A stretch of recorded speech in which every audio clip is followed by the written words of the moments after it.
ஒரு ஒரு காய் தொப்பு தொப்புன்னு விழுது. அது சீட்டு மேலே தான் வந்து விழும். நைட்டில் யானை விழுது. என்ன காய் தெரியுமா? நான் காட்டுறேன் பாருங்க.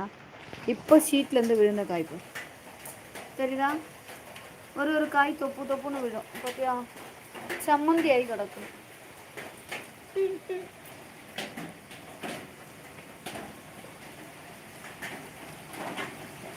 யாருக்கு? உனக்கா?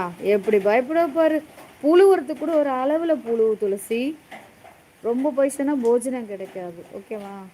7 மணிக்கு தான் டீ டைமா சிவா? Okay okay. என்ன காயா? இதோட பேர் வந்து இங்கே சீமச்சக்கன்னு சொல்லுவாங்க. சில இடத்துல இதை என்னெல்லாம பேரில் சொல்லுவாங்க. ஒரு ஒரு இடத்துக்கு ஒரு ஒரு பேரில் இருக்குது. இது சமைக்கும் போது இதை வேக வச்சு சாப்பிடுவாங்க. ஆழ்வெள்ளி கிழங்கு மாதிரி தேங்காய் பால்லாம் வேக வச்சுட்டு தாளித்து சாப்பிடுவாங்க. கடுகு போட்டு கருவேப்பிலை பூண்டெல்லாம் தட்டி போட்டு தாளித்து சாப்பிடுவாங்க.